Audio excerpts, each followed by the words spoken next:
और अब बड़ी खबर का रुख कर लेते हैं जो कि चीन और ताइवान के बीच बिगड़ते संबंधों को लेकर है। तनाव और बढ़ गया है। चीन ने कई लड़ाकू विमान भी ताइवान की तरफ भेजे हैं। बड़ी खबर, चीन ने 24 घंटे में ताइवान से कई लड़ाकू विमान गुजारे हैं। ताइवान रक्षा मंत्रालय ने चीन की गुस्ताखी की पुष्टि भी की है।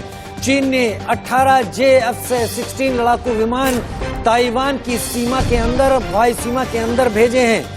चीन ने 24 घंटे के अंदर कई लड़ाकू विमानों को ताइवान के हवाई क्षेत्र से गुजारा है।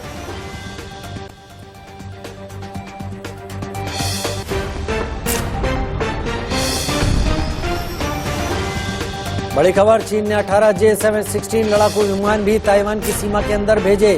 चीन और ताइवान के बीच लगातार पिछले कई सालों से गतिरोध बना हुआ है। गतिरोध इस हालत पे आ गया है कि अब दोनों देश एक दूसरे के क्षेत्र का अतिक्रमण करते नहीं रुक रहे, लेकिन चीन इन अतिक्रमण में कहीं ज्यादा आगे बढ़ रहा है।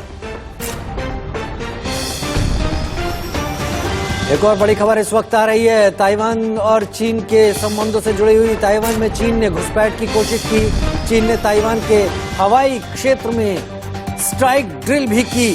चीन ने स्ट्राइक ड्रिल कर अमेरिका को भी इसके जरिए चेताया, क्योंकि अमेरिका लगातार ताइवान के साथ और ताइवान के पक्ष में खड़ा हुआ है।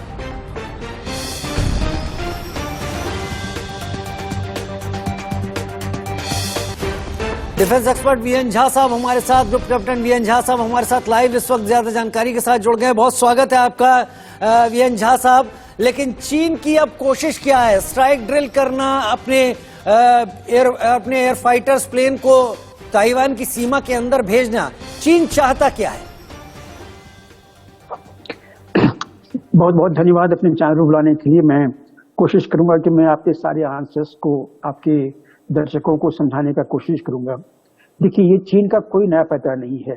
चीन ये चीजें करता रहा है। पहले भी क्या हुआ है आपको याद होगा, आज से लगभग 3-3.5 महीना पहले तो स्थिति इतनी विकराल हो गई थी कि लोग कह रहे थे कि हाँ, अब चीन का आक्रमण अब होने ही वाला है। लेकिन जितने भी डिफेंस के जानकार हैं वो आपको ये चीज जरूर बताएंगे कि चीन क्या कहता है और क्या करता है। इस पे नहीं जाइए। चीन की निगाहें कहीं और होता है और निशाना कुछ और। तो ये उसका सदैव से नीति रहा है। डराने का प्रयास वो हमेशा करता है, चाहे जितने भी उसके आसपास के एडवर्सरीज हों। यहाँ तक कि अमेरिका को भी वो धमकी देता रहता है। लेकिन जहां तक ताइवान का सवाल है, देखिए, ताइवान एक लगभग सेमी सॉवरेन नेशन है। सेमी सॉवरेन नेशन में इसलिए कह रहा हूं कि ये है तो सॉवरेन, इसकी अपनी डेमोक्रेसी है, इसका अपना एडमिनिस्ट्रेशन है, और चीन से जब से इसकी आजादी हुई तब से ये अलग रहा है।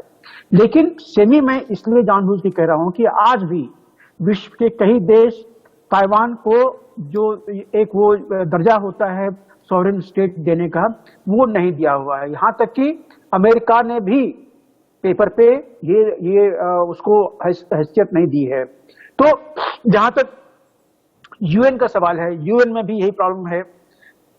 बहुत सारे नेशंस ने उसको, ताइवान को सॉवरेन स्टेट का दर्जा नहीं दिया हुआ है। लेकिन इसका मतलब ये नहीं होता है कि उसको कोई दबा देगा।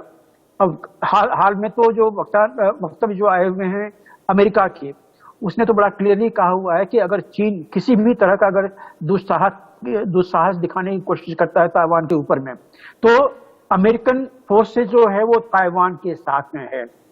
फिर लोगों ने ये भी पूछा कि कहीं आप वही तो नहीं कर लीजिएगा जो आपने यूक्रेन में किया है कि चढ़ जा बेटा शूली पे और उसके बाद अपने हाथ खींच लिए, अब यूक्रेनी मर रहे हैं वहां पे।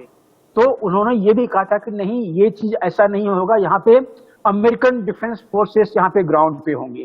तो जब इतना आश्वासन अमेरिका का है और अमेरिका से बहुत सारे पुराने जो बायलैटरल जो समझौते हैं उसके अनुसार भी अमेरिका इसको एक डिफेंस कैपेबिलिटी प्रदान करने की हमेशा से कोशिश करता रहा है, और उसकी स्ट्रेटेजिक प्लान है ये।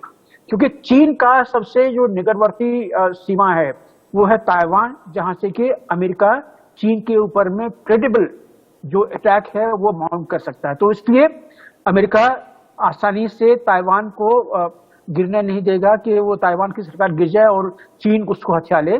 तो ये हमेशा से टसल जो है चलता रहेगा। अब जो चीन बोल रहा है कि उसके ऊपर में प्रहार करेगा, देखिए जितने भी जानकार हैं चीन के, वो ये जानते हैं कि चीन अभी उस स्थिति में नहीं है कि एक सॉवरेन नेशन पे जाके अटैक कर देगा। उसके बहुत सारे उसके रिपरकशंस झेलने पड़ेंगे। और खास करके चीन हमेशा से यही करता आ रहा है, मतलब वो धमकी देता है, वो आपको जो डिफेंसिव मेजर्स हैं उसके लिए उसको आपको उकसा देगा, लेकिन अटैक अभी फिलहाल तो कम से कम नहीं करेगा, क्योंकि अपने शोर से सैकड़ों किलोमीटर समुद्र में जाके अगर ताइवान पे अटैक करने की कोशिश की तो चीन को बहुत नुकसान भुगतना पड़ेगा। और उसका जो मंसूबा है उसको ताइवान को अपने में हथियाने का, वो मंसूबा भी पूरा नहीं होगा, क्योंकि ना तो इंटरनेशनल कम्युनिटी इसको करने की इजाजत देगी और ना चीन उस स्थिति में भी है कि इस तरह का वो अटैक जो है वो माउंट कर सके। चीन अभी इस स्थिति में नहीं है कि इस तरह का अटैक माउंट कर सके। आप सीधे सीधे करें, लेकिन आपने शुरुआत की थी कि चीन ऐसा कोई आज कर रहा हो नहीं है, चीन ऐसा करता आ रहा है। मेरा सवाल आपसे है, मेरे दर्शकों के समझने के लिए सवाल है, चीन इस वक्त कोरोना की सबसे बुरी कंडीशन में है, हाँ, यहां तक कि उसको अपने डाटा रिलीज करने पर भी अपने एनएचसी को रोक लगाने को कहना पड़ा है कि कितने केसेस आ रहे हैं, अब इस बारे में वो जानकारी नहीं देगा। बावजूद इसके जब करोड़ों लोग उसके यहां इन्फेक्टेड हैं कोरोना वायरस से, वो तवांग में भारत से उलझता है, वो ताइवान में यहां पर जाकर ड्रिल कर रहा है। आखिर चीन किस तरीके से इन सारी चीजों को बैलेंस कर रहा है? क्या कुछ वाकई और प्लान कर रहा है चीन, जिस तरीके से वो उलझा के रखना चाहता है अपने पड़ोसियों को? चीन का जहां तक ताइवान पे सवाल है, अभी यहां पे चीन की आंतरिक स्थिति जो है वो दिखाई दे रही है, क्योंकि अभी आंतरिक स्थिति से ध्यान भटाने के लिए ये चीन ये पॉसिबल कर रहा है, क्योंकि वो मैंने आपको बताया वो किसी भी स्थिति में नहीं है कि वो ताइवान पे जाके अटैक कर सके या इंडिया पे अटैक कर सके। इंडिया में तो उसका वो जो 5 फिंगर की तरफ जो उसकी दृष्टि है वो हमेशा से रही है। वो अभी मैं आज की भारत सरकार को मैं बधाई देता हूं कि उन्होंने बड़ा स्ट्रेट स्टैंड लिया हुआ है, जिसके चलते कि जो वहां के विदेश मंत्री हैं उनको भी अपना जो रुख है चेंज करना पड़ा है।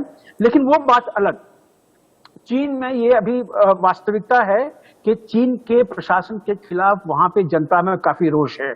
चाहे जब वो प्रदर्शन चल रहा था आज से लगभग 1 महीना पहले, आपने देखा था कि वो जी को हटाने के लिए वहां पे खुले आम नारे लग रहे थे। मतलब ये चीन के हिस्ट्री में कभी ऐसा नहीं हुआ था।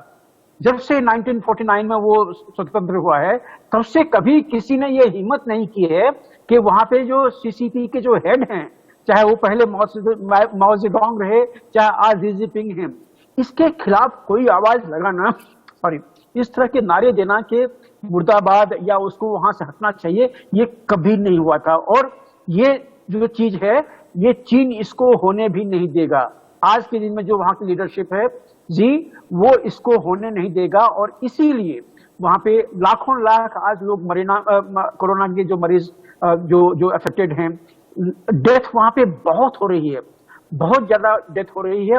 ऐसा जो हिंट्स आ रहा है आपकी भी मीडिया में हमने देखा हुआ है, तो ये वहां पे हो रहा है। तो इन सब चीजों से उसके अपनी जो वहां की जो जनता है उसका ध्यान हटाने के लिए ये एक वॉर मॉन्गरिंग जो मूविया है वो क्रिएट कर रहा है कि लोग जी के खिलाफ नहीं बोले, और जो वहां पे एक नेशनलिज्म वो दिखाने की कोशिश करते हैं कि जब भी कोई एक्सटर्नल थ्रेट होता है तो वहां पे सारे लोग जो हैं वो एक साथ आने की कोशिश करते हैं। तो शायद कहीं न कहीं यहाँ पे एक बिल्कुल सक्रिय ऐसा स्टेप लिया हुआ है शी जिनपिंग ने, जिसमें कि उन्होंने जो वॉर मॉन्गरिंग का थ्रेट है वो शुरू किया हुआ है। और कहीं न कहीं देखिए एक बात तो है आज के दिन में कि चीन बिल्कुल अलग थलग पड़ा हुआ है, किसी से भी उसकी बनती नहीं है। सिर्फ उसके गिने चुने जो दोस्त हैं, एक पाकिस्तान है जो उससे वो हमेशा जो फेवर है वो लेता ही रहता है, तो एक वो है, दूसरा रशिया है। रशिया के साथ में किस तरह की गाढ़ी मित्रता है ये तो कह नहीं सकते, लेकिन हाँ सामरिक एक अंडरस्टैंडिंग है उनकी। तो आज के दिन में चीन के सिर्फ गिने चुने दोस्त रह गए हैं, तो इसलिए ये सब चीजें चीन करने को चाहेगा। चीन इस स्थिति में भी चाहेगा कि वो अपना वर्चस्व जो है विश्व पटल पर बनाए रखे। तो इसलिए ये जो सेबर रैटलिंग इसको कहते हैं, ये चीन कर रहा है। लेकिन इसके पीछे कोई भी उसका उद्देश्य नहीं है, कोई ऐसा क्रेडिबल अभी एविडेंस नहीं है कि ताइवान के ऊपर में अटैक करेगा। क्योंकि याद रखिए, अगर कभी भी ऐसा कुछ हुआ तो जो पूरी जो इंटेलिजेंस कम्युनिटी है वर्ल्ड की, खास करके CIA को, अमेरिकन इंटेलिजेंस को, वो उनके पास में इसकी क्रेडिबल इंफॉर्मेशन तो होगी। फिलहाल अभी ऐसी कोई क्रेडिबल इंफॉर्मेशन नहीं आ रही है, ऐसी कोई थ्रेट नहीं आ रही है। ये उसका चीन का जो है वो वॉर मॉन्गरिंग या साइबर रैटलिंग का ये उसका एफर्ट है। यानी सिर्फ चीन एक तरीके से अमेरिका और ताइवान को मैसेज देने के लिए ये एयर स्पेस जो वायलेट कर रहा है या हवाई क्षेत्र का अतिक्रमण है ताइवान का, वो कर रहा है, आपका यही कहना है? बिल्कुल, आज से 4 महीना पहले भी ऐसा हुआ था कि एक दिन में उसने 120 एयर इंग्रेस किया हुआ था, एयर इंट्रूजन किया हुआ था ताइवानीज एयर स्पेस में। तो ये पहले भी वो कर चुका है और अभी भी कर रहा है, और उसकी नीयत बड़ी साफ है कि ताइवान को मतलब एक दहशत में रखे कि ताइवान के जो लोग हैं वहां पे चिंतित हो, वहां पे उसकी आंतरिक जो है कुछ विषमताएं जो हैं वो फूट पड़े, आंतरिक विरोध वहां पे शुरू हो। ये चीन हमेशा से करने की कोशिश कर रहा है, लेकिन इसमें वो सफल नहीं होगा। एक बात और है कि ताइवान आज के दिन में उसका जो चीन के साथ में व्यापार है अभी भी काफी ज्यादा है। तो डायरेक्टली जो ताइवान है वो चीन के अगेंस्ट में कोई चीज कर नहीं रहा है। वो सिर्फ अपनी जो डिफेंस है, अपनी डिफेंस को क्रेडिबल बनाए हुए है। अगर कोई भी इंट्रूजन होता है तो जो ताइवानीज F-16 हैं वो एयरबोर्न हो जाते हैं और काफी क्रेडिबल थ्रेट वो प्रेजेंट करते हैं। तो इसीलिए चीन को डेटर किया हुआ है वहां के जो आर्म फोर्सेस ने, खास करके जो एयरफोर्स है काफी सशक्त है ताइवान की। तो इसलिए अभी फिलहाल तो चीन इस पे कोई अटैक नहीं करेगा, लेकिन अपना वो प्रेशर बनाए रखेगा, इंटरनेशनल कम्युनिटी को दिखाता रहेगा कि ताइवान इसका हिस्सा है और वो उसको वापस लेना चाहता है, लेकिन इसका कोई असर नहीं होगा। बहुत शुक्रिया ग्रुप कैप्टन वी झा हमारे साथ जुड़ने और ताइवान चीन के मुद्दे पर एक बेहतर राय जनता के सामने रखने के लिए। बहुत बहुत शुक्रिया।